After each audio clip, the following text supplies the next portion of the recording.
Я приветствую вас, дорогие друзья, уважаемые гости и подписчики моего канала. Степан Тимура на связи прямо сейчас. Степан Геннадьевич, приветствую вас. Добрый день. В таких небольших полевых условиях, но тем не менее очень интересные события развиваются. О мире поговорим. Это прям будет очень и очень важный расклад, потому что Трамп в Китае, такие вещи происходят. Но начну я с такого, на первый взгляд, очень уж местечкового. Ну так хотят, чтобы это казалось. А, Посадки Ермака, да, его прям берут и садят. И залог выставили 140 миллионов гривен. Он говорит, нет таких денег, но уже есть конкретная информация, кто внесет, и вполне себе, что и ночевать не будет сегодня в СИЗО Ермак, но это ведь определенный сигнал.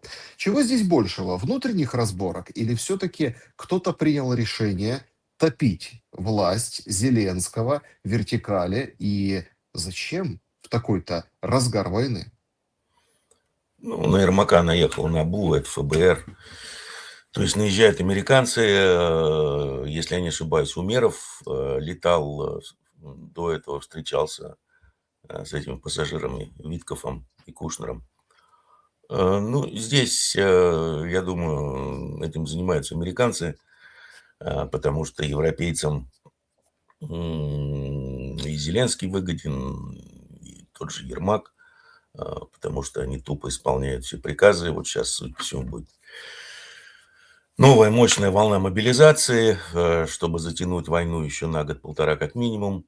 Поэтому это американцы делают. Зачем им это нужно? Ну, они очень сильно пролетели в Иране, очень сильно.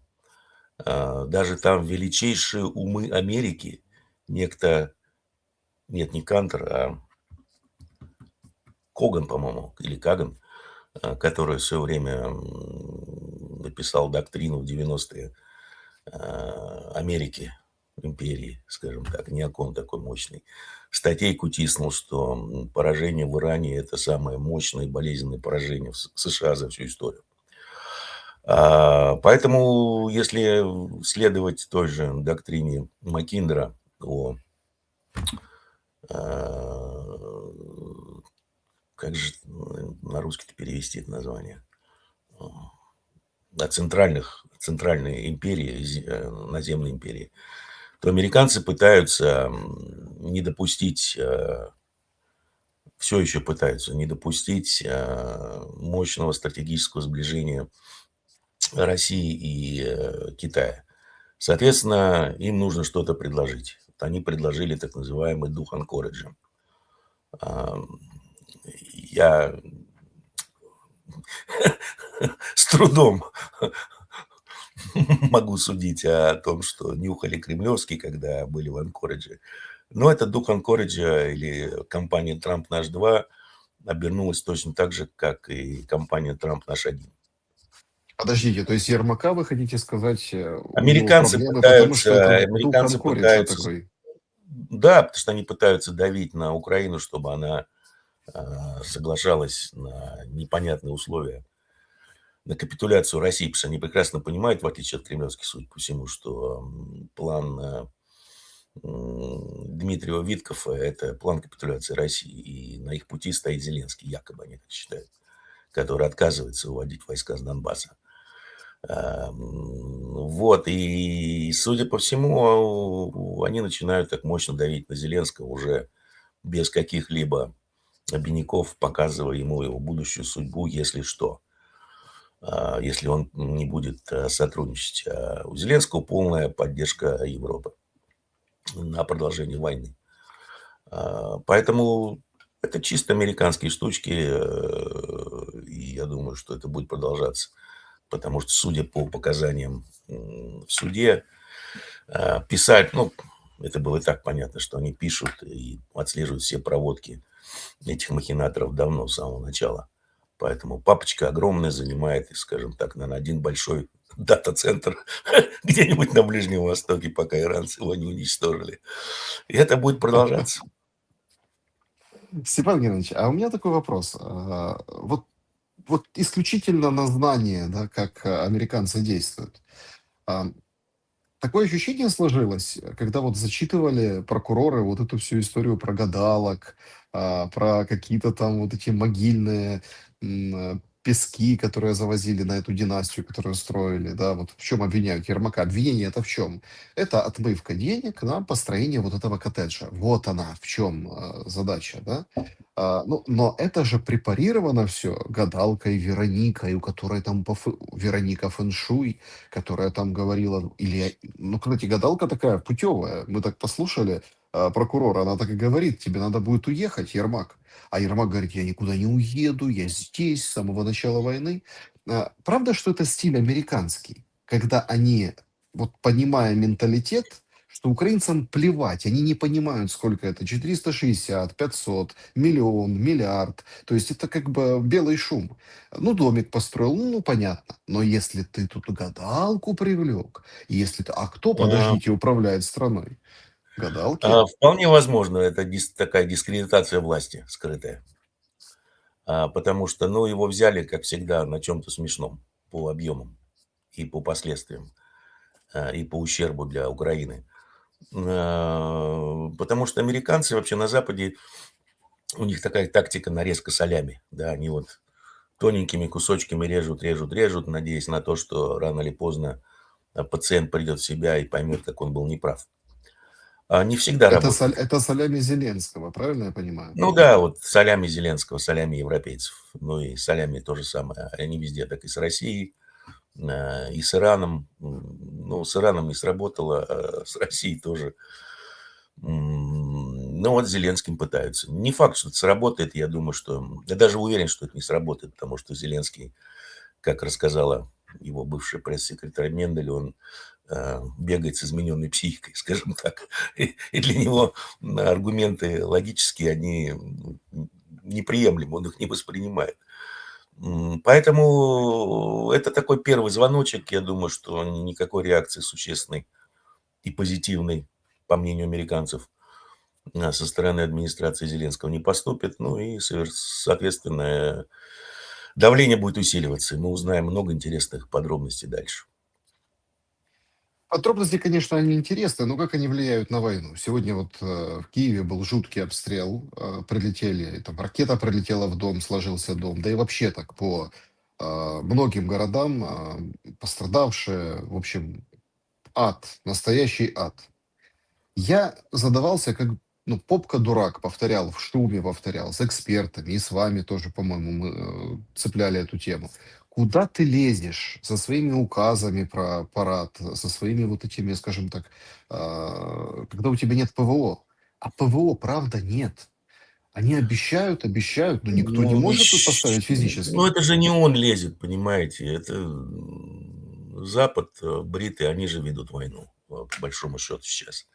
Это не он лезет, а бриты ведут гибридную войну.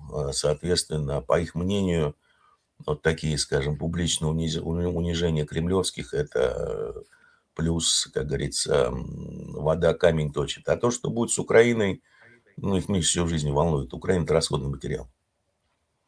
ЧВК. Единственная проблема – это, конечно, с моб-ресурсом и с количеством солдат на линии соприкосновения. Да, это серьезная проблема для Украины.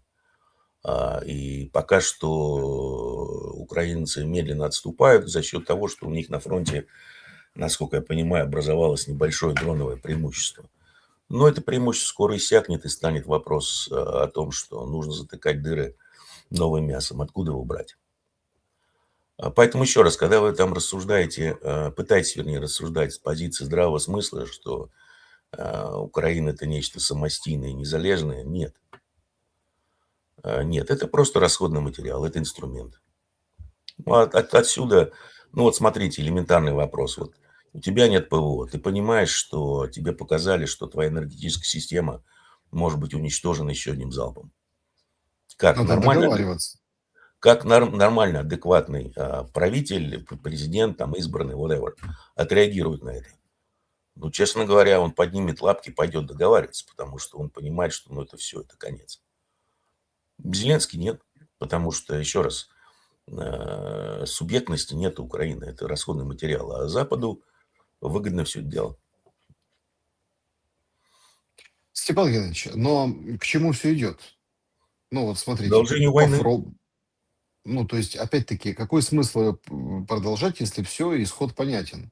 Причем понятен, я так вижу, американцам, понятен россиянам. Все говорят, Путин вышел, говорит, война заканчивается, Трамп говорит, скоро закончим. Ну так вопрос только в Европе и в Зеленском. Почему в Ну, Европе не видят то, что война заканчивается? ну, у Европы другая задача. У Европы задача протянуть войну как можно дольше и нанести... Кстати, у американцев точно такая же задача. Нанести максимальный урон России экономический, военный и, может быть, даже социальный. То, что говорят, это одно, то, что делают, совершенно другое. Поэтому Европе война, завершение войны невыгодно. Еще раз, Европу не интересует судьба Украины. Они будут воевать до последнего украинца, потому что пока идут боевые действия, урон России наносится. И это их план. Как в этом ключе выглядит встреча сегодняшняя Трампа и Си Цзиньпина? Ой, какая интересная встреча. Все смеются, говорят, там программа, то обед с Си Цзиньпином, то ужин с Си Цзиньпином, то прогулка с Си Цзиньпином. То И так сауна с Си Цзиньпином под конец и слушайте, программы. делегация же какая мощная. Или, как говорят, потужная. Там Илон Маск, Потужная, все, да, да, все, такая все, все зрадная. топ. Ой, не зрадная, переможно потужная. Во. Делегация. Ну уж Смотрите, кто туда многие поехал? связывают какие-то надежды, понимаете, На с тем, что? что вот война в Иране закончится, война в Украине закончится. Сейчас они там Ну, поделят мир в Пекине, и все завершится. Почему не получится? да ну бред какой-то несут. Кто с кем будет делить мир? Американцы, ну, так очень-очень жиденько обкакались. Урон в Иране, урон нанесен и репутации, и империи. Мощнейший. Это удар под дых, после которого они уже не встанут.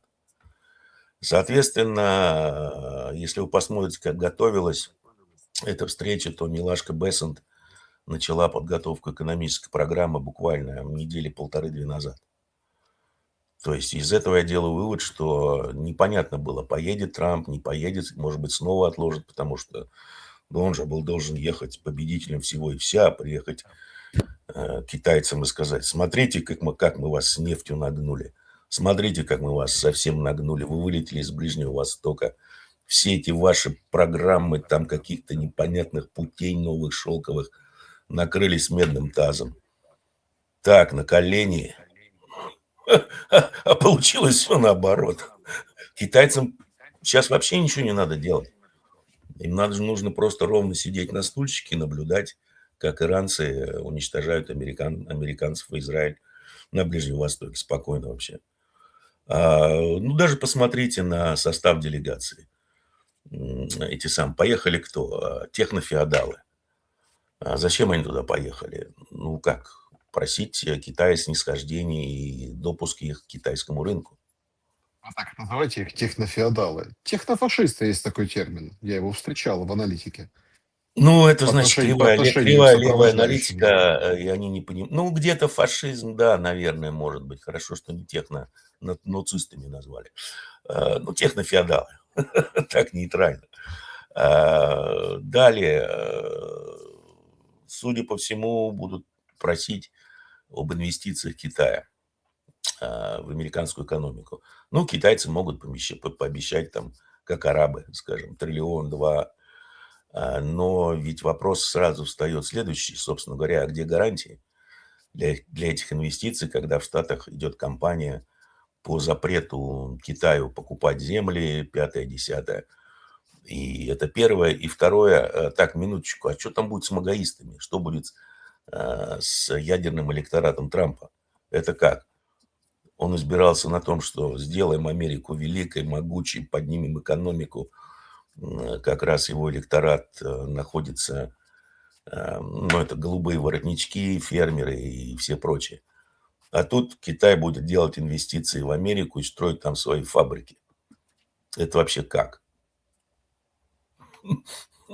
Поэтому это будет прикольно, да. И вот сегодня посмотрел, там кто-то мне скинул ролик, как Си Цзиньпин приветствовал Трампа. Ну, Трамп решил эту штучку свою фирменную сделать, потянуть руку, и оппонента на себя Си Цзиньпин ему не дал. И на первых полосах газет официальных коммунистических встреча с Трампом не освещается. Там, например, рассказывается о том, какие прекрасные отношения у Китая сейчас с Таджикистаном, и фотографии товарища Си Цзиньпина и президента Таджикистана. Ну, вообще, это Поэтому очень Трампа опускают по полу. интересный, интересный момент. Вот давайте буквально там несколько цитат. Да, вы его привели, вот это там сзади резьба по дереву, да, в общем, ну, зал, да, По дереву это выступление. несколько иное. Это то, что сейчас происходит А, на Ближнем Востоке. Значит, Трамп говорит Си Цзиньпину: ты великий лидер. Я говорю это всем, что ты великий лидер. Иногда людям не нравится, когда я это говорю, но я все равно говорю это, потому что это правда. Я говорю только правду. Для меня честь быть с тобой. Для меня честь быть твоим другом. И отношения между Китаем и США будут лучше, чем когда-либо прежде. А, Отвечает Си Цзиньпин Трампу: Весь мир наблюдает за нашей встречей, благополучие двух народов построить. В общем, мы должны быть партнерами, не соперниками, мы должны помогать друг другу, добиваться успеха. Общие слова. Тайвань, говорит, не трожь. Тайвань, говорит, Тайванька наш. Тайванька, не Да, трожь Тайваньку. Понимаете? И это, конечно, очень интересный момент. ну, А, понимаете, вот деградация, она, элита, она везде одинаковая, ну, по уровню, как казалось. Какой козырь будет, какая единственная карта осталась у Трампа, как он думает? Помните, он говорил Зеленскому: у тебя нет карт, у Трампа нет карт, но у него есть одна козырная карта. Это военная помощь Тайваню. Думаешь, они реально пытаются использовать, ну, вот думаешь, идиоты, да? Ну, вы же приехали в Китай, э, покрытые такой своей собственной коричневой массой с ног до головы. Вы вообще думаете, когда вы что-то делаете, или уже такой возможности не существует? То есть он эту карту будет использовать в Тайване. Типа это красная тряпка для Китая, Си Цзиньпин должен испугаться и за что-то согласиться. Ну-ну. То есть я когда это слышу, когда мне об этом рассказывают, я начинаю, у меня припадки просто смеха начинаются. Степан Геннадьевич, и все-таки мы вот в шаге от того, что война в Иране закончится после этой Нет, встречи. нет, нет, нет, нет. Почему? Ведь логично же, чтобы они там договорились, О ну и, чем? соответственно, ну, кто-то говорит о том, что американцы уберутся с Ближнего Востока, кто-то говорит, что Они они так будут оттуда вместе с убрались. Китаем зарабатывать на нефти и на проливе и вообще. А вопрос можно вот этим экспертам задать? Американцев уже вышибли с Ближнего Востока. Зачем Китаю что-то там делить с кем-то? Китай через Иран, Иран стал гегемоном региональным, Китай через Иран будет переформатировать Ближний Восток под себя. Произошла уже практически дедоляризация Ближнего Востока. Если кто не понял, ну, скоро поймет, но будет поздно. Остался один нерешенный вопрос с Израилем, но я думаю, его решат в ближайшее время. Потому что Аракчи, он же ведь летал и в Москву, потом летал в Пекин.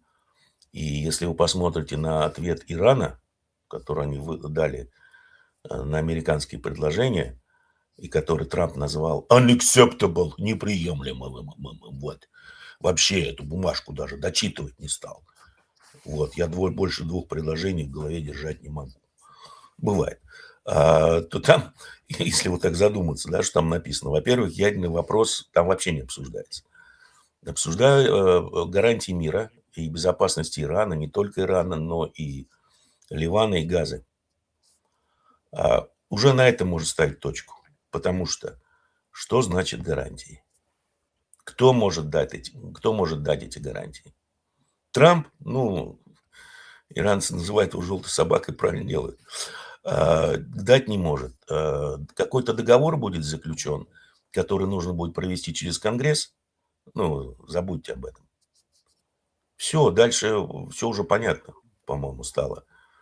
Что иранцы позиционировали и Америку, и Израиль таким образом, что либо Америке, либо Израилю придется снова начинать войну в ближайшее время. А это будет означать конец Израиля, конец Ближнего Востока. То есть вопрос будет решен. Он не может быть решен за столом переговоров от слова совсем. Потому что позиции сторон, они просто диаметрально противоположны. Трампу дали возможность, относительно сохранив лицо, выйти, сказав, вот, я таки добился того, чего не смог добиться Обама чмо. У меня лучшие условия по ядерной сделке с Ираном. Ему дали такую возможность. И Трамп на нее согласился, когда согласился на перемирие, основываясь на 10 пунктах, предложенных Ираном. И это подтвердил президент Пакистана. Но Трамп буквально на следующий день, получив инструкции от господина Натаньяху, отказался от всего этого. Ну, слушай, чувак, ну сколько раз тебе можно давать возможность выйти красиво? Ну, не хочешь, не надо, сейчас будем учить буковки «Б». Вот и все. Поэтому... А Китаю вот смысл вообще сейчас куда-то ввязываться. Все эти сказки про то, что американцы нагнули китайцев с нефтью, ну, посмотрите на запасы нефти в Китае. 1,5 миллиарда баррелей. Посмотрите на падение импорта нефти в Китай. 10%. У Китая с нефтью все хорошо. Соответственно, с пластиком, со всем остальным. А у кого все плохо? У американцев. Все же пишут, что вот у Америки столько нефти, у них все будет хорошо, все будет прекрасно, пострадают все остальные. Как это было в середине 70-х, когда американцы с израильтянами и с саудитами разыграли эту штучку под названием нефтяной кризис, нефтяное эмбарго арабское, чтобы положить немцев и японцев в их экономике. Много чего изменилось с того времени, и если мы посмотрим на очень неприятные для американцев данные, которые они просто игнорируют, судя по всему, это данные о том, сколько нужно нефти, чтобы произвести $1 ВВП. Так вот, в Америке нужно в 2 раза больше нефти, чем в Евросоюзе, на 40% больше нефти, чем в Китае, и на 20% больше нефти, чем даже в России. Отсюда простой вывод. Кто пострадает сильнее всех от высоких цен на нефть, от того, что происходит в США? Более того, мы еще ничего не видели, потому что пока что О чем? использовались... О том, что нефти не будет просто тупо. То есть А, вы считаете, что это дойдет до этого? Уже дошло, потому что, условно говоря, сейчас разгружаются последние танкеры, которые вышли до войны. Использовались стратегические резервы, использовались запасы нефтяных компаний. Они подходят к концу. Посмотрите, что творится с авиационным керосином в Европе. Они практически израсходовали все запасы. Все. Поэтому сейчас вот этот нефтяной шок, который вызван с тем, что раз ушло из предложения порядка 10 миллионов баррелей в день из 100, которые добываются, да, он очень больно по всем ударит. В Ирландии начались протесты, нет бензина. Похожая ситуация складывается в Австралии, например. Это только цветочки. Потому что ведь до начала войны что прогнозировалось? Что в первом полугодии 2026 года предложение нефти будет превышать спрос на 3 миллиона баррелей в день. Сейчас ситуация прямо противоположная. 10-11 миллионов баррелей не хватает. Соответственно, вышло 15 миллионов баррелей из баланса. И восполнить их была возможность, ну, еще раз используя стратегические резервы и складские запасы. Их израсходовали практически. Все. За исключением Китая. Ситуация в Китае достаточно смешная, в том смысле, что некоторые нефтеперерабатывающие компании, достаточно крупные, они являются продавцами нефти по таким ценам. Бабки зарабатывают. Есть такой очень интересный пазлик в этой мозаике, в этой картине. Это глава ФРС. Ну, слушайте, была же прям целая заруба, и мы с вами обсуждали, и зрители интересовались в комментариях. Говорят, А как так? Поменяет, не поменяет? Что вообще происходит? А тут, смотрите, как так спокойненько, тихонечко, красивенько. Вот вам, пожалуйста, новый, амбициозный, молодой. Чего ждать и почему вот так все прошло? Хотя все ожидали нечто, нечто. Прям Рубилова за эту должность. Я не знаю, почему кто что ожидал, просто у Пауэлла истекал срок. Трамп решил показать, какой он крутой мачо. Решил, видать, у него какая-то личная неприязнь с товарищем Пауэллом, к товарищу Пауэллу.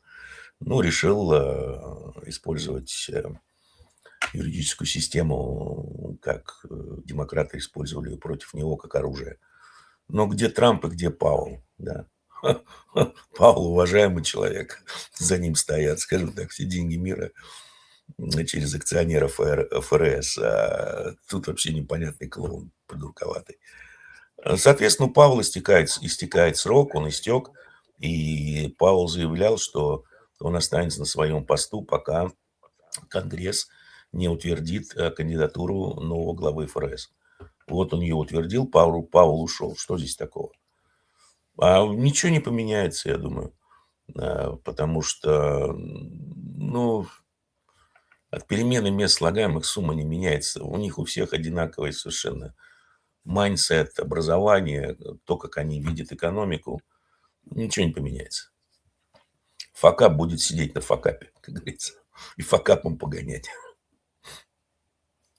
А по поводу Ирана, если так вернуться на полшага назад, я так решил отвлечься на ФРС. Ну, тут же главный момент, да, что с долларом, да, какие будут способы принуждать опять его занимать какие-то лидирующие места, ну или там первенство, да, не терять это первенство, а наоборот набирать очки и возвращать себе это полное лидерство в резервных системах мира.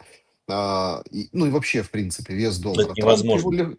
ну, Это смотрите, Трамп невозможно, в легко же принципе. относится к этому, говорит, я возьму и как бы раз и Санкции. опущу, ну, там, доллар.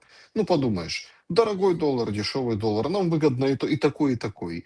Мы посмотрели на Иране, как он вообще, дорогая нефть, так там хорошо, дешевая, так она подорожает, дорогая, так сейчас подешевеет. Это потрясающе с точки зрения экономики, не прослеживалось ничего, никакой не прослеживалось логики.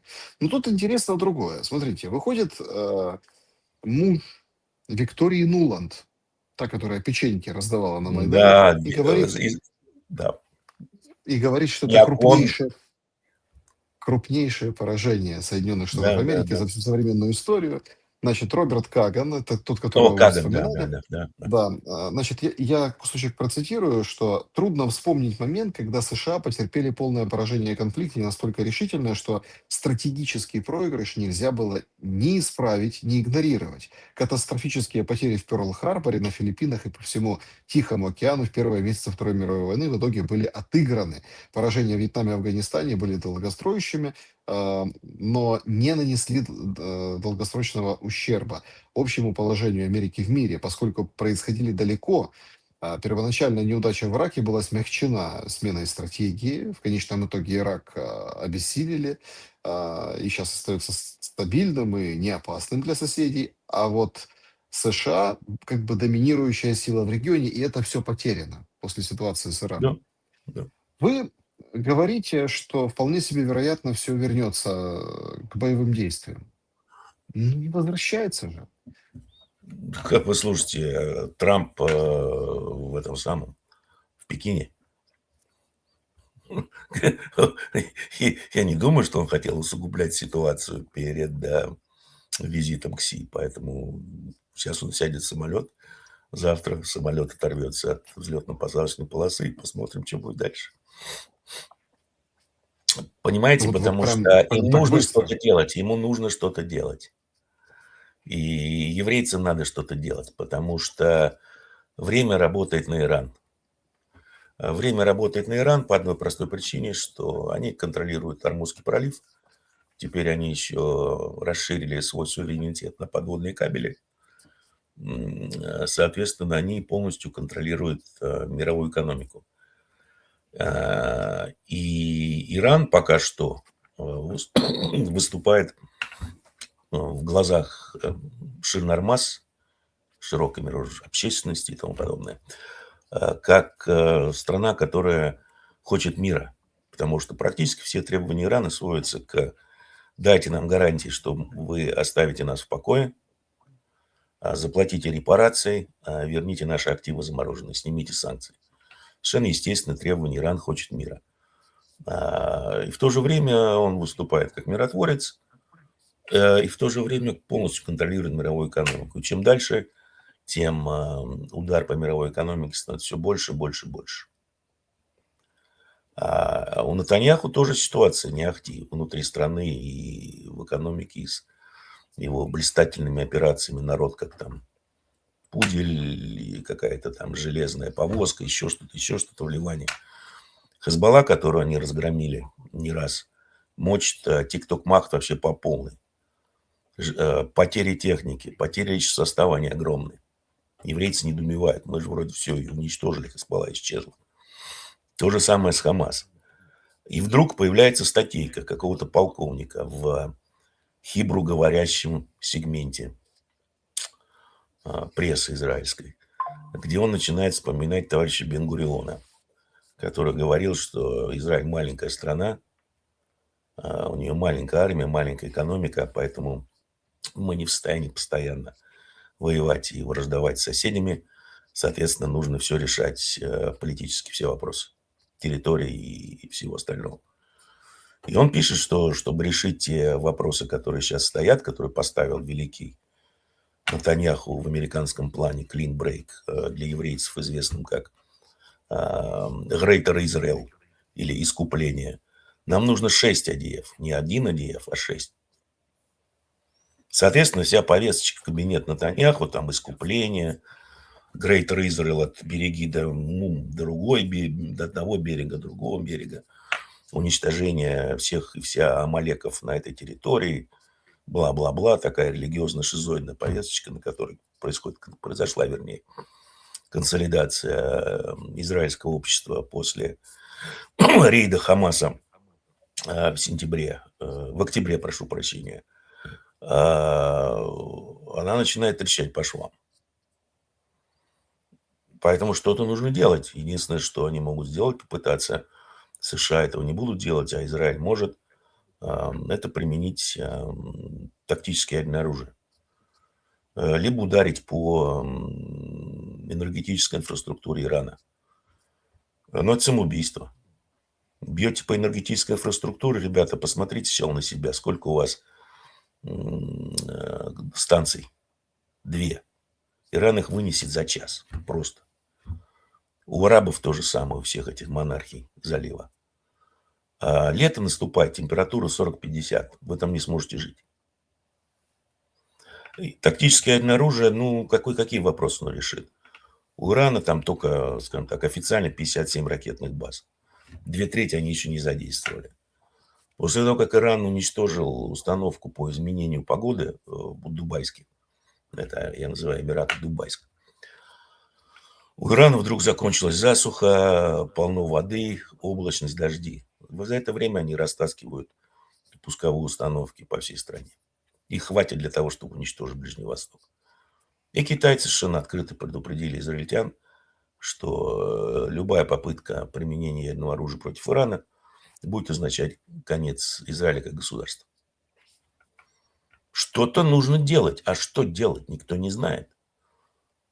И поскольку мы не имеем уже дела с чем-то рациональным, а имеем дело с каталогическими изысками шизоидов религиозных, они будут атаковать инфраструктуру Ирана. Я имею в виду энергетическую. Если не американцы, то израильтяне точно. Может ли резко все измениться внутри Израиля, потому что Кнессет сегодня внесли, в общем, ну, предложение его распустить. Может, все-таки я просто знаю, что есть, непонятно, правда, насколько они влияют на события, но давайте так, голоса против вот этого безумия военного в Израиле есть. И Есть, когда вот да, есть. я вот, знаете, сталкиваюсь так, когда, ну, там, почем свет критикуют Израиль, там, вот, там, антисемитизм, они везде сразу это все приплетают. Находятся, причем из Израиля у меня в комментариях люди, которые говорят, не-не-не, подождите, антисионизм. Ну, то есть, не А, антисемитизм это. Израиль больше не сионистское государство. А какое? Это мессианское государство, религиозные шизоиды им управляют. И народ это, судя по опросам, там порядка 70% поддерживает. Тотальный геноцид амалеков по всему Ближнему Востоку.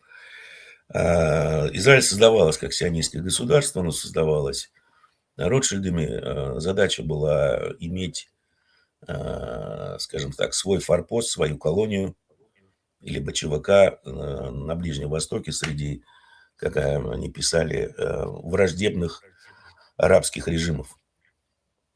Это была сионистская идея. Ну, под это дело они еще писали очень важные вещи, что, разумеется, мораль и индоктринация этого поселения должны отвечать поставленным задачам. Под это дело придумали сионизм, вот это вот все. И создали Израиль как сионистское государство. Его создавали ашкеназы.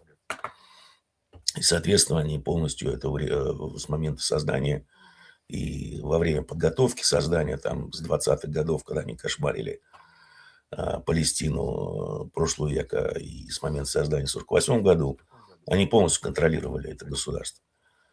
Под проект Clean Break, который был написан и сделан американцами под Натаньяху, требовалась несколько иная идеология, а именно идеология Greater Israel, Иудеи и тому подобное. Искупление, что вот Мессия не придет, пока мы там все земли, которые нам завещали, не очистим от Амалеков, от популяции рабов. И не рабов, а животных, как они называют всех остальных. Совершенно другая философия, совершенно другая идеология, а не сионизм. Поэтому на данном этапе называть Израиль сионистским государством, ну, это я не знаю, как называть национал-социалистов немецких фашистами. Это бред с методологической и с теоретической точки зрения. Знаете, очень много сейчас гуляет таких версий, и ну вот откуда там налетают, начинают критиковать там за антисемитизм в комментариях и вообще. Ну, когда вспоминают этот проект, что, в общем, Израиль будут строить в Украине. Новый Израиль, вспоминают там Беркута и так далее. Слушайте, Не ну, Беркут, а Беркута, извините, он Беркут, Беркута. а Так, не Беркут. э, Ну, дело смотрите, разминирования Украины, оно такое полезное дело, да, пусть нет, ну приезжают. просто сейчас мы смотрим на происходящее. И я вот здесь очень хочу с вами обсудить. Это вот очень интересный с экономической точки зрения тоже момент. Значит, буквально несколько дней назад выходит Моди и говорит, ребята, все, не заправляйте машины, короче, давайте экономить, возвращаемся как к ковидлу. Ну вот, к чумке. Такие же правила. И не покупайте золото, он еще сказал, да. Да, говорит, золото не покупайте, потому что денег нет. И все Да. такие, знаете, ну подождите, ну стойте, ну как же. Ну, и, в общем, акции полетели индийских компаний в тартарары, вот это все, сейчас вроде стабилизировалось, сейчас он раз выходит, говорит, опять там продовольствие, там туда-сюда, и опять, и снова паника. И в этот момент, как вот по мановению волшебной палочки, в Украине становится все больше и больше м, индийцев, ну там не только индийцев, а еще и пакистанцев, и всяких бангладешцев, не только они, но индусов много, правда. И они там то танцуют, то дерутся с цыганами, то есть, ну, такие интересные у них, скажем так, развлечения. Но мы немножко как-то смотрим и понимаем, что подождите, да, у нас осталось, украинцев имеется в виду, осталось 20 миллионов в стране. Кто-то говорит чуть меньше, кто-то говорит чуть больше. Давайте возьмем 20. Ну, пускай. 22, хорошо. Но работать некому и тянут оттуда. А в Индии очень сложное экономическое положение. Очень сложно. Получается, что евреям здесь не место со своим новым Иерусалимом и новой Хазарией. Ну, слушайте, ну, я даже не знаю, как на этот бред реагировать, потому что ам, территория охвачена войной, да, и я подозреваю, что где-то, по-моему, году в начале 2012 года я пошутил еще в своем живом журнале, когда обсуждали статью израильских популяционных генетиков, где они задались вопросом, а, собственно говоря, откуда взялись ашкеназы. Рейнская гипотеза, либо хазарская гипотеза. Рейнская состоит в том, что во время Великого Исхода, который состоялся после того, как якобы римляне вырезали всех евреев в Палестине, ну, не знаю, они расплодились на берегах Рейна, там до 15 миллионов человек, типа бла-бла-бла. А хазарская заключалась в том, что была такая великая Хазария, которую мы знаем, большинство, вернее, знает из Писули Гумилева, тоже великий историк еще тот был. На самом деле она такое великое государство после себя ничего не оставила. Ни письменности, ничего. Ни культуры. Даже столицу не знает, где искать. Но тем не менее, вот мол оттуда. Они провели генетические исследования, благо база огромная, и пришли к выводу, что современные, вернее, не современные, а эти самые хазары, они генетические тюрки. Ближайшие их родственники – это чеченцы, определенной народности в Азербайджане и дагестанцы. Ну, я, разумеется, написал, поскольку, если посмотреть на все эти исторические карты, то Хазария, она простиралась чуть ли не до Киева. В какой-то момент даже, по-моему, Киев входил в Хазарию, если верить всем этим сказкам. Написал, вот зачем они это сделали. Из Израиля будут переселять в Новую Хазарию, в Украину, потому что Израилю хана. Это уже тогда я знал, что ему хана будет. И как-то я пошутил, там все пошутили, посмеялись и забыли. А потом мне кто-то скидывает уже по прошествии неких количества лет ссылку тогда на Беркута. Он тогда еще был не Беркутом, а Беркутом. Я это почитал, посмотрел, думаю, ё-моё, неужели от меня пошла эта штучка? Сомневаюсь, конечно, но вполне возможно. Поэтому... А по факту что происходит? Население Израиля очень бедное в основной своей массе. Очень бедное. Скажем так, позволить себе переезд куда-либо, купить там какую-то собственность они не в состоянии. Конечно, вы скажете, есть мощное израильское лобби, мощное финансирование. Ну, может и нет. Богатые евреи, которые, или состоятельные евреи, которые живут в Израиле, способны что-либо сделать, они скупают Кипр, уже скупили, они уже влезают в кипрскую политику и начинают потихоньку скупать Грецию. Нафиг им ехать непонятную, ну как, понятную страну, где идет война, где все заминировано, полная разруха. Нет, они должны приезжать на что-то новое и готовое. Поэтому второй раз эти люди уже не в состоянии строить кибуцы, условно говоря. Слишком много времени прошло, и слишком, скажем так, все эти идеи земли обетованные, они просто уже уничтожены.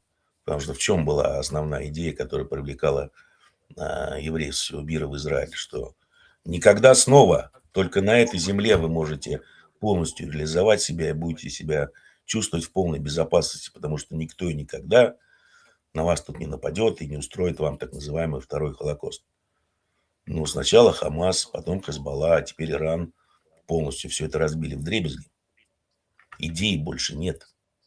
Теперь вы предлагаете кинуть новую идею, такую, знаете, что вот на самом деле, поскольку вы все тюрки, а не евреи, и Бог завещал землю как раз евреям по крови, вы к этому отношения не имеете, но у вас есть своя земля, откуда вы все вышли. Это великий хазарский каганат. Ну, слушайте, дураков мало, да? Нафига туда, когда вон Кипр купили, Грецию купим? Вот скажите про Индию и положение Индии. Не интересовался, честно говоря, не знаю, не могу сказать, но судя по тому, что говорит и творит Моди, и судя по тому, сколько индусов, как вы говорите, сейчас в Украине, в России их тоже стали завозить пачками. Да, я думаю, там не все весело. И все сказки о том, что вот Индия станет конкурентом Китая, превратится во второй Китай, ну, это сказки обывателей. потому что совершенно различные политические системы, совершенно различные системы мотивации для привлечения иностранных инвестиций, и кастовая система в Индии тоже огромный тормоз. Поэтому, ну да, был какой-то всплеск экономической активности в Индии из-за того, что когда, по-моему, в 2017 году Трамп начал войну с Китаем торговую, было принято решение, значит, опускать Китай, поскольку он стал слишком большим и стал слишком угрожать США. Ну да, был всплеск экономической активности, вызванный переводом части производств в Индию. Но оказалось, что в Индии невозможно построить такую эффективную инфраструктуру производственную, экономическую, как в Китае. Поэтому все это медленно начинает сходить на нет. Ну и, соответственно, Индия возвращается к тем проблемам, которые были экономические. Это бедное население, низкая покупательная способность, проблемы политические, кастовые проблемы, коррупция тотальная. Если в Китае тоже тотальная коррупция, но там она, скажем так, под чутким руководством Компартии и спецслужб, то в Индии она управляет страной. Индией управляет, на самом деле, две семьи всего, со всеми вытекающими последствиями. Мгм. Степан Геннадьевич, но имеют ли к этому отношение Штаты? Ну вот смотрите, вот у нас сейчас есть Рубио.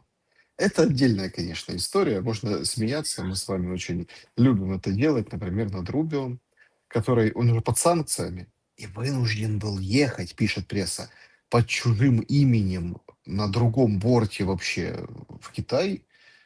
То есть он там нелегал, он там мигрант, он там по поддельным документам. Вы можете себе это представить? То есть тут такая братья едет, такие уважаемые люди. Илон, вот эти все там, Виза, всякие там другие вот эти, ну вы поняли, все бобры, все тузы, все гордость Америки. И Рубио зайцем по поддельным документам. И вот этот Рубио Что, выходит серьезно, там и что ли? ну так пишут о нем тогда, он же под санкциями китайскими, еще когда был Ну да. там до всего этого, до избирательной кампании. А санкции никто не снимал с Рубио. Поэтому он вынужден одеть костюмчик Мадуро и вот это вот, так сказать, под чужим именем. Ведь могут и задержать. Так вот он, Это будет не э, если это будет опускалово. так вот, когда он летел, в общем, туда, на другом борте вообще абсолютно, значит, говорит, что только Соединенные Штаты Америки могут быть посредниками в урегулировании российско-украинского конфликта. Степан Геннадьевич, так он же говорил недавно, что мы раз и уйдем. А говорит, нет, только США могут. Нет, нет, нет, нет, нет, нет. Смотрите, я думаю, вы просто понятия немножко путаете. Посредник – это одно, но как участник конфликта может быть посредником, для меня всегда был большим вопросом. Мы это с вами обсуждали. Это бред сивой кобылы. Соответственно, тут надо либо трусы надевать, либо крестик снимать. И США что-то, согласно духу Анкориджа, как нам говорят, да, непонятному, такому, эфемерному, непонятному, чтобы быть посредником, они должны выйти из конфликта. Что значит выйти из конфликта? Это перестать участвовать в этом конфликте как противоборствующая сторона, потому что буквально через, если вы помните, пару месяцев, наверное, после въезда Трампа в Белый дом, Рубио сделал заявление, что да, США ведут прокси-войну с Россией. Соответственно, чтобы быть посредником, должны перестать быть участником конфликта. Они пока этого не делают. Соответственно, то, что он говорит, оно одно другому не противоречит. Да, они могут быть наиболее эффективным посредником, как только выйдут из конфликта, потому что тут же Украина останется без разведной информации и без, скажем, Starlink, Маска, для использования в военных целях. Все, на этом все закончится сразу. Но они этого не делают. И, будучи участником конфликта, они также хотят быть и посредником. Ну, скажем так, последствия этого противоречия мы наблюдаем. Я спрошу прямо. Вы неоднократно говорили о том, что вполне вероятно там бабушки, дедушки сдадут, продадут в отношении кремлевских. А, Но не происходит, происходит только ожесточение и усиление войны. А где Происходит, предел этого ожесточения? происходит не ужесточение, а происходит эскалация конфликта ожидаемая. И эскалацию контролирует Запад. В конфликте всегда побеждает тот, кто контролирует так называемую лестницу эскалации. На данный момент ее контролирует Запад. Потому что Запад начал массовое использование дальних беспилотников по вот недавнее массовое по объектам инфраструктуры России и тому подобное. А Кремль, бабушки эти никогда эскалацию не контролировали. Они ее контролировали только в единственном случае, когда решились на начало войны. В какой-то момент они стали эскалировать с энергетической системы Украины, но очень быстро спеклись. Поэтому планируем эскалацию. То же самое касается атак на танкерный флот, на грузовой флот России. Запад эскалирует, Кремль рефлексирует. Так В победим. подтверждение ваших слов, я, кстати, очень поражен был. Я так понимаю, что не только воздушная война, ну, там, понятно, 4 погибших, ну, это на момент, когда мы беседуем, их может быть еще больше, плюс еще обстрел может быть еще, и, ну, как, и запада страны, и Киева, то есть, ну, мы понимаем, что не совсем релевантно даже о цифрах говорить, да. Да, вроде как так не такое большое, но если так суммировать за последние сутки, то достаточно прилично людей гибнет. И не только воздушная война будет ужесточаться и ожесточаться, а еще и война непосредственно там, ну, пехоты друг с другом, нос к носу, штурмы, там вот это все. Я был немножко поражен, когда Генштаб выдает нам историю, что на Гуляйпольском направлении штурмовики Скелли попали в засаду российскую. Россияне пробрались, устроили засаду. Ну, понятно, положили там всех. А они потом слушали, сообщает Генштаб, украинцы, радиоперехват, как какой-то командир давал приказ, а тот ему говорил. Короче, уже получается с убитых э, головы отнимали. Ну вот, понимаете, то есть, и это они поняли по каким-то разговорам, которые там по радио они сцепились. То есть, это, я, извините, конечно, я к этой информации отношусь как журналист. То есть, ты можешь это проверить? Нет. А Кто кто тебе об кому этом? голову отрезал? Русские, которые поймали в засаду Ну, украинцев, обычно уши, ну, поубивали, поубивали, и отрезали поубивали, голову. и с мертвых уже, да. То есть, понимаете, ну, как бы, вот такая цепочка. Я вижу Буча. эту цепочку ну, так, да, понимаете. Я Там тут этих понимаю, что у нас... алабайчиков насиловали до смерти, а здесь голову отрезают. То есть, понимаете, какая история? Сейчас что-то вот в любом случае очень нужно Зеленскому, чтобы что-то произошло. Плюс вот этот дом разваленный в Киеве. Ну, это специально, чтобы все ахнули, ужаснулись, ну, не бухтели по поводу Ермака и того, как его быстренько сегодня там внесут залог и уведут из тюрьмы. Ну, вот понимаете, получается, опять Зеленскому удается на фоне ужаса, да, на фоне там войны выигрывать. Так а что может еще перебить эту войну? Ну, я вот вообще Ничего, не понимаю. ничего. Это здесь такая же патовая ситуация, как и в заливе. Все может закончиться только полной капитуляцией и поражением одной из сторон. Точка. Никакие Так до этого, переговоры, все это чушь до собачья. этого далеко. Это театр абсурда. Ну, даже посмотрите еще раз на переговорщиков, что с Ираном, что с Россией. Вот эти два каких-то пассажира непонятных. Уже много раз обсуждалось, кто они, что они. Единственное, чьи интересы они преследуют, это интересы Израиля и собственных карманов. Выбивают бабки из кремлевских, выбивают бабки из шейхов и из хохлов. Все. Какие переговоры, о чем вы? Где Госдепартамент? Где Пентагон? Где разведка, которая должна участвовать в таких серьезных переговорах, чтобы действительно что-то достичь? Поэтому это все бла-бла-бла-бла-бла. Все. Уже давно об этом говорилось. Ну, Вы же привыкните к этому, примите это. И война будет продолжаться до капитуляции одной из сторон. И если в конфликте в заливе там воюют дедушки, причем дедушки такие, что когда они идут, перезвон их яиц слышен по всему миру, то с российской стороны воюют бабушки. И у них может ума хватить за ломаный грош капитулировать. В результате они, как говорили отцы-основатели Америки, люди, которые согласны пожертвовать свободой ради безопасности, недостойны ни свободы, ни безопасности. Степан Дебура был моим собеседником сегодня. Спасибо большое за то, что подключились. И вот, несмотря на то, что в таких немного непривычных условиях, но все равно порадовали нас хорошей аналитикой. Спасибо вам. Друзья, берегите себя. Всем добра и света. Увидимся обязательно. До скорого. Удачи.